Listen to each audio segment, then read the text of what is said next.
Fala pessoal, tudo bom? Aqui quem está falando é Thiago Leal. Eu sou instrutor e coordenador do curso de Refrigeração e Climatização no Grau Profissionalizante na Unidade Boa Vista. E hoje a gente está aqui para falar um pouquinho sobre o teste de rendimento em condicionadores de ar do tipo Split System. O que é esse teste de rendimento e o que ele ajuda a gente a diagnosticar defeitos no nosso dia a dia. O teste de rendimento, pessoal, ele é basicamente o cálculo da diferença de temperatura de entrada e saída na nossa unidade evaporadora. E ele serve para a gente identificar a quantidade de frigorífica produzida pelo equipamento.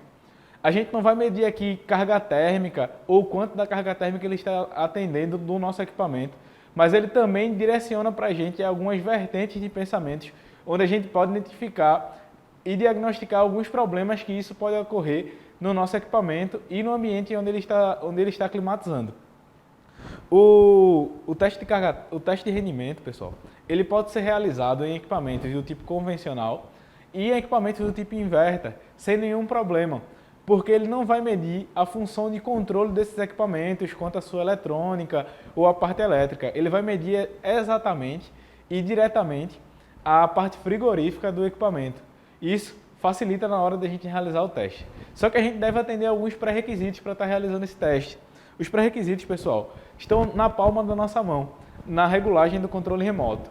O equipamento ele tem que estar na função refrigeração, em inglês é a função cool, na menor temperatura que ele está setado para funcionar e na velocidade alta do ventilador. Uma outra recomendação que os fabricantes fazem é que o equipamento ele tem que estar funcionando a mais ou menos 20 minutos. Por quê? Porque os fabricantes encaram que em mais ou menos 20 minutos o equipamento alcançou a sua maior capacidade de rendimento. E como a gente está falando de um teste de rendimento, a gente precisa dele a 100% para poder realizar esse teste.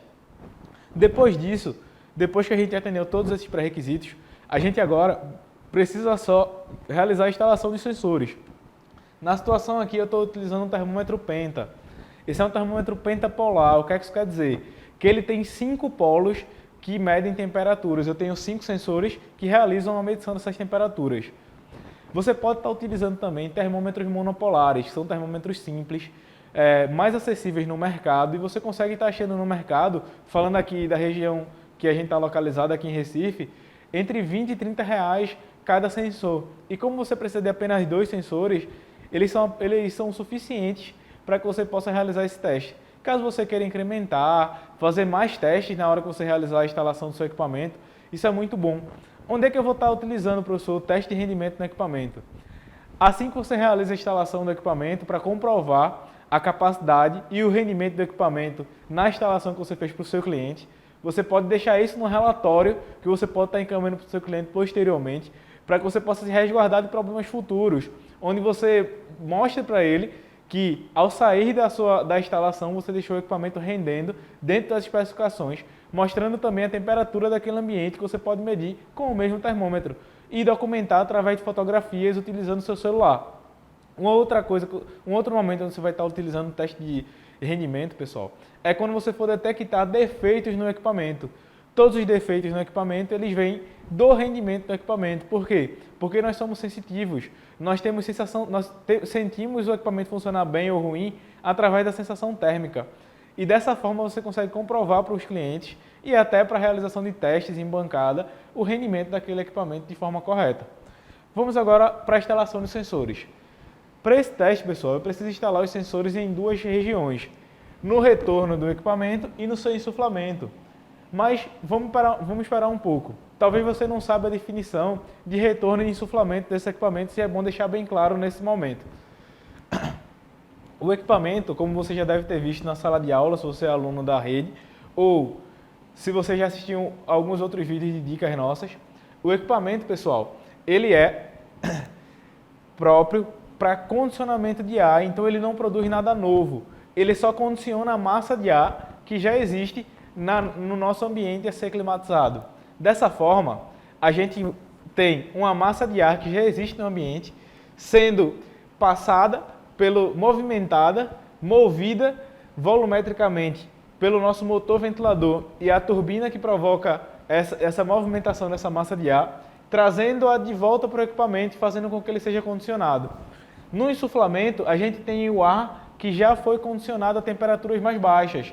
No retorno, a gente tem o ar que ainda vai ser condicionado, que retorna da sala para o reciclo e o seu condicionamento.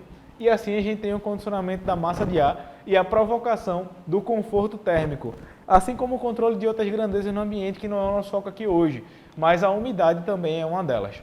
Vamos voltar para o foco do nosso raciocínio, que é o teste de rendimento. Como é que o teste de rendimento é feito, pessoal? Com um sensor que está instalado no retorno do equipamento, a gente consegue aferir a temperatura de entrada. E com o sensor instalado na saída do equipamento, que é o insuflamento, a gente consegue medir a temperatura de saída. Nesse caso aqui, eu já realizei a instalação de sensores, os sensores estão instalados e a gente vai medir o rendimento real desse equipamento aqui no nosso ambiente.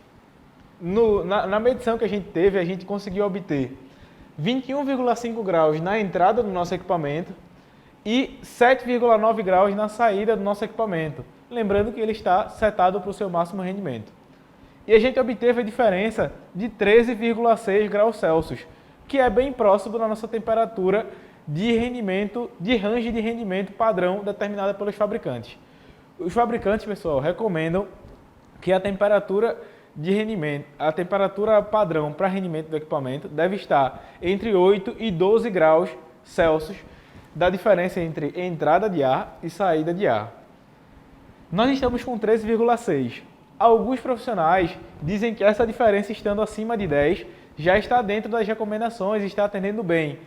A gente tem que discordar um pouco disso, mas não de forma extrema. Por quê?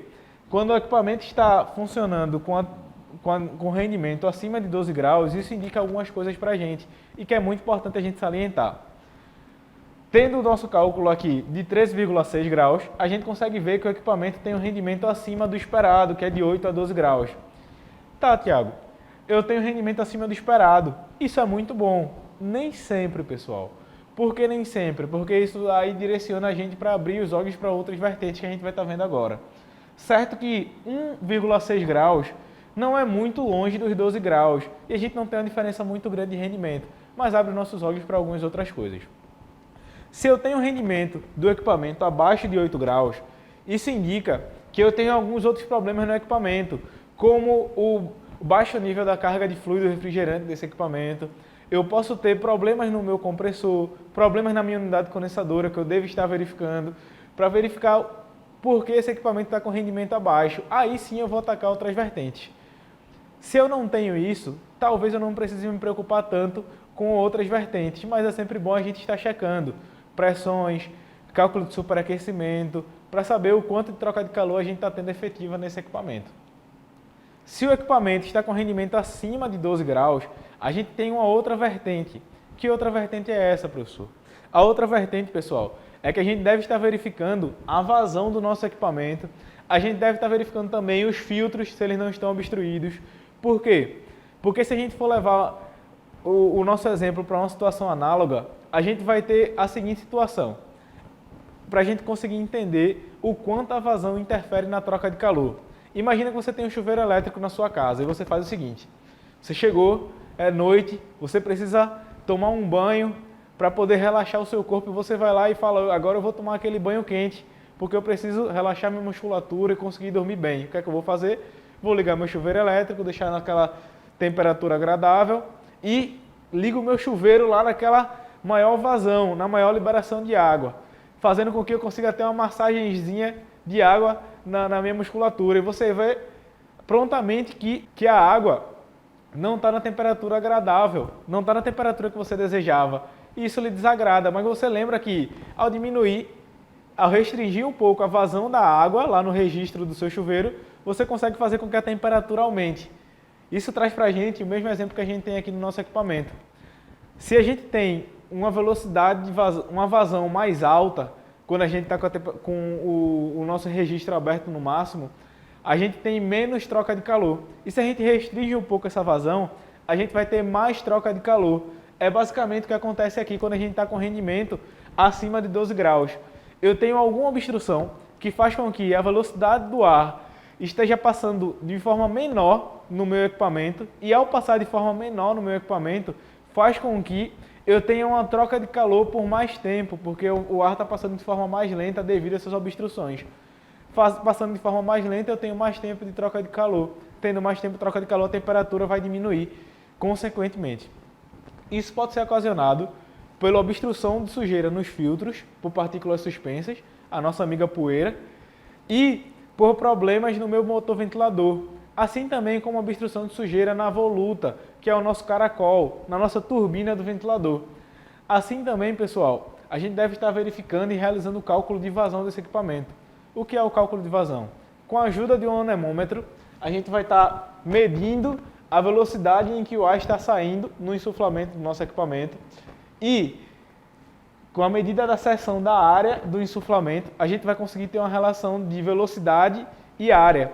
Daí a gente consegue tirar a vazão do equipamento real naquele momento e medir e comparar com a vazão que está informando no selo do fabricante. Lá a gente vai ter vazão, corrente de funcionamento, temperaturas e até pressões de funcionamento. É muito importante você comparar isso para saber se o equipamento está dentro das recomendações. Pessoal, fica por aqui mais uma dica do Grau Profissionalizante para melhor rendimento do seu equipamento e para melhores práticas profissionais no mercado. Eu agradeço você ter ficado até aqui e conto com você nos próximos vídeos.